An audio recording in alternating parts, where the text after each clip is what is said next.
Hey everyone, Marshall Couch here, and I want to spend a little bit of time talking about who RPA is for.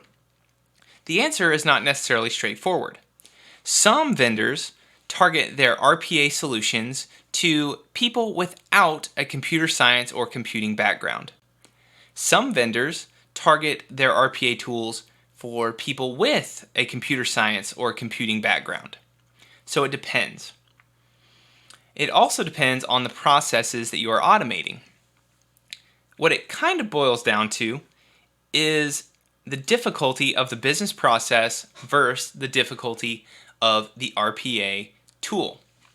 If the business process is more difficult to understand than the RPA tool, it might make more sense to have the business people learn the RPA tool because they already understand the business process.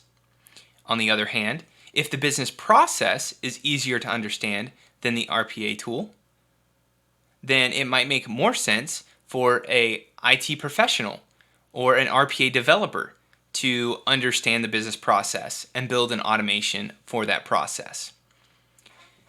There is no straightforward answer, and within your company or organization, you might go back and forth between these two. Some things you might want done by an RPA developer, and some things you might want done by a business person.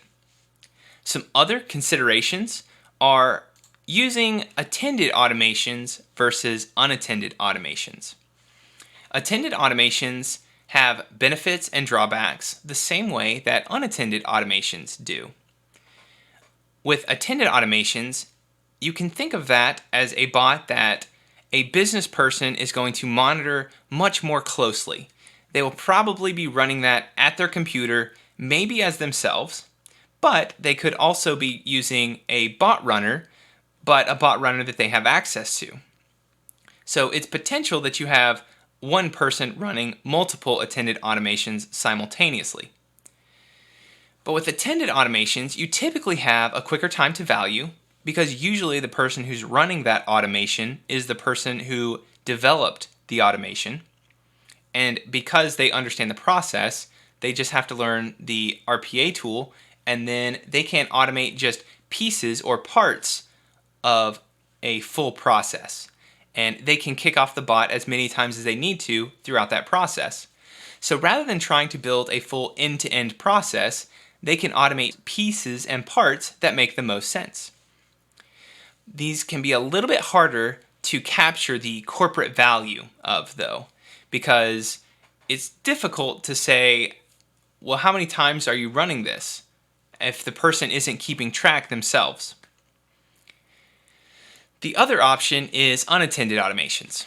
These tend to have a longer time to value because you have to go through more development rigor so that the bot can run unattended without any interactions.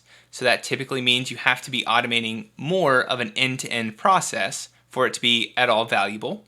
And you also have to make sure that every possible error is handled somehow. Whereas with an attended automation, if there's a particular error, the person can probably just click OK and handle it themselves and then go on. Also, with unattended automations, you have to manage it by an RPA team or some form or fashion of an RPA team. So there is a little bit more infrastructure that really has to be in place to make that happen.